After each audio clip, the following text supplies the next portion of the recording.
start with this one. Folks, I'm the Noob, and today it's my day off, so that's why my attire looks like this. I'm kind of chilling at home. But earlier today, I went out and I saw a movie that seems to be hitting a lot of different people in different ways. Joker, starring Joaquin Phoenix. Yes, I went out and I decided to go see this film because the Joker is one of my favorite villains. In fact, he is the main villain that I love the most. I gotta say, this was not what I expected. Oh boy, I got a lot of thoughts on this, and I'm probably gonna move around a lot because my mind is wandering real quickly. Now, just a heads up, I know this probably won't be posted till Tuesday, and I saw this Sunday, which is today, so do forgive me if I'm talking in the present tense, even though I saw it in the past. The first thing I've got to say to any parent that is going to take their child, that is thinking of taking the child, that wonders if their child should watch this. The answer is no. This is not your Batman Joker. This is not the Joker that we grew up on. This is not the Batman 66 Joker. This is not the 1989 Jack Nicholson Joker. This is not Mark Hamill being the kind of comedy Joker. This is not Heath Ledger with the anti-establishment type of Joker. And this is not Jared Leto's thuggish Joker.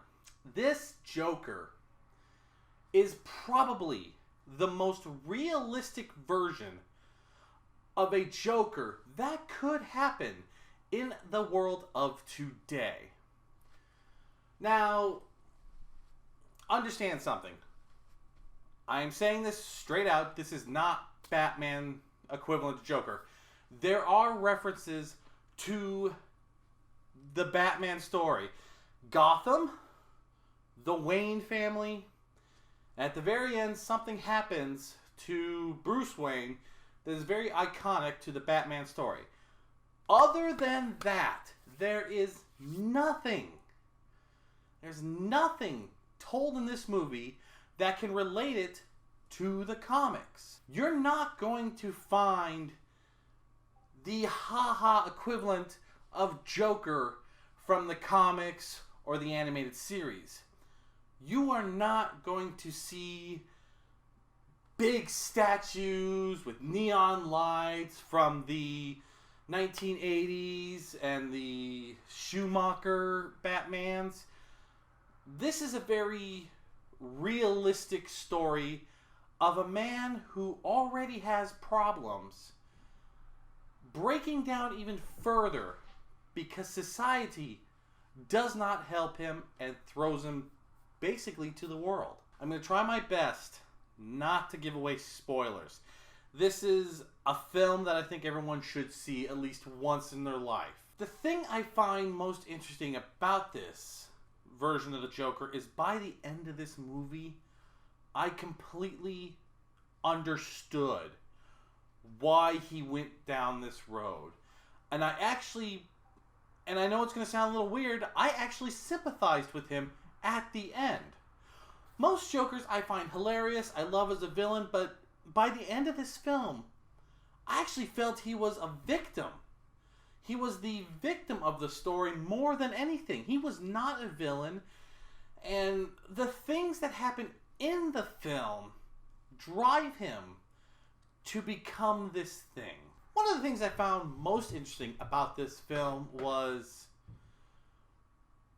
it real? You find out early on in this film that the Joker character, Arthur, has a very vivid imagination to the point of almost delusions. There are parts in this film that seem so real that later you find out were all in his head. So by the time you're at the end of this film, you're wondering, did any of this really happen? What parts of this really happened?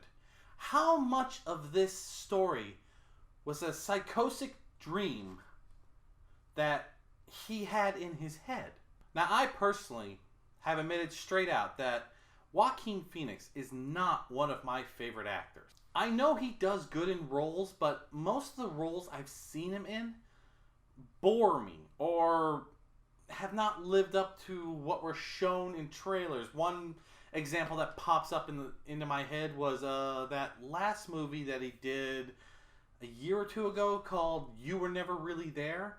It was something that made it seem like a grittier version of Taken, but after I watched the film, it was a story of a man dealing with PTSD or something like that, and all the action scenes were in the trailer. So I have never really been a fan of Joaquin Phoenix. There's like maybe 2 or 3 roles. The one that really pops off in my head that I truly enjoyed was when he played the Emperor in Gladiator. So when I was hearing that he was going to be the next Joker, part of my brain said, there's no way. Mark Hamill and Heath Ledger are my 2 favorite Jokers. But I must say, Joaquin Phoenix has now made 3 of my favorite Jokers. Now, I'm not saying the other Jokers did bad, but if I had to have a top 3, Joaquin Phoenix is now between 2 and 3. It's a toss-up between him and Ledger. My top 5, of course, is Mark Hamill, those 2, Jack Nicholson, and Cesar Romero from the 66. I can't say anything about Jared Leto because he only had 1 and most of it was cut out, so I can't throw him in there. But this film has been talked about a lot. A lot of people have had controversy. It's going to cause mass people to riot and stuff. That's why cops were at certain theaters, and kids will be, influenced in ways that they shouldn't. And critics are both loving and hating this. Now, by the end of this 2-hour film, I understood everyone's concerns. First of all, there was actually a point in this film I had to walk out to take a breather. Because the things that were shown were so real. One of the things that I find quite amazing is the reason for his laughing. In the comics, the Joker really has no reason to laugh except that he is the Joker. He laughs, he finds things funny. But in this, it was a medical condition. Now, I don't know the term that they used. I know it's an actual medical condition. But basically, he laughs not controlled. He could be in a stressful situation and he'll start laughing hysterically. He could be trying to cry and he'll laugh hysterically. Basically, he laughs even though his emotions don't match up. And throughout this film, and this isn't really a spoiler, but he carries these cards that tell people, I apologize for my laughing, it's a medical condition, yada yada yada. And he passes this out. You have a character who's known for laughing, for being evil, but now he's known for laughing because he can't help it. Which I find amazing. And now there were other things in here that were relatable. Like there were, during the whole film, one of the issues that was in the city, and one of the reasons why when you look at the trailer you seem to think the city looks dirty, is because it's during a garbage strike in the 80s, which I believe is based off of a 17-day garbage strike that was done in New York City. It was either in the 70s or 80s. I don't remember. So they're using a real-life event that caused a lot of anguish in this movie to be showing how the city of Gotham is not going well. And the thing about the whole city was nobody was really happy in this. Children were beating up clowns, like you saw in the trailers. Funding for public things were getting cut. Like one of the things is the therapist. You know how in the trailer it says we won't see each other anymore? That was because the city cut funding to the whole, what do they call it? The free shrinks or whatever it is. So he couldn't even go to get his medication because things were happening. This movie was so realistic. You could have called him anything else, and you could have called the city New York City, and people would have believed This was a movie explaining how people eventually break and become things that they never truly meant to be or wanted to be. And this would have gotten some, great praise or something, and no one would have seen. But everyone is trying to compare it to the Joker from the comics. But I gotta say, I honestly approve of this Joker. Now, there are some people who actually want there to be a second film because the way they ended it, you could make a later on story. I personally think the way they did this should just be a one-off.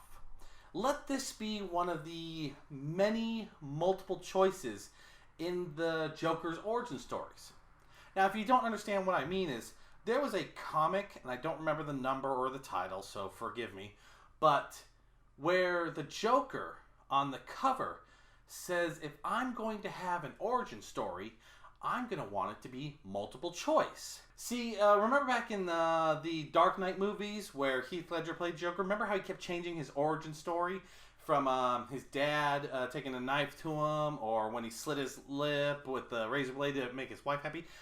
That's a homage to the Joker having a multiple choice story opening. I think this movie would be a great, could this be an origin stories left as it is. But if they wanted to make a second one and they decided, I can honestly see this version of the Joker either growing into the Heath Ledger Joker later on down the world, or being the catalyst for said character to eventually take on the title of Joker in this man's honor.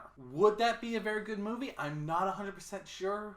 That's why I think this one probably should be left on its own. Should you see this movie? Yes. Should you see it thinking it's going to be a comic book movie? No. Should your kids see this? Fuck no. It's R-rated. Pay the hell attention to it, parents. Kids should nowhere be near this movie. Should the critics look at this movie not as a comic book movie, but as a realistic movie? Yes, they should. Will this come up in the Oscars? It better fucking will.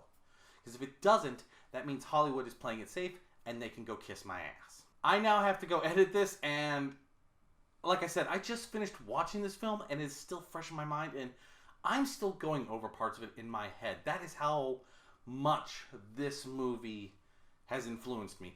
Will I go see it again in theaters? Possibly. But not because I don't like it, because it was so realistic and it really kind of fucked with me mentally and emotionally to where I'm not sure I want to sit through that trauma again. But if I decide to, I know I'm going to enjoy it, and I'm probably going to see more things that I didn't notice the first time around. Anyways, folks, thank you for listening to this kind of long talk about my thoughts on the Joker.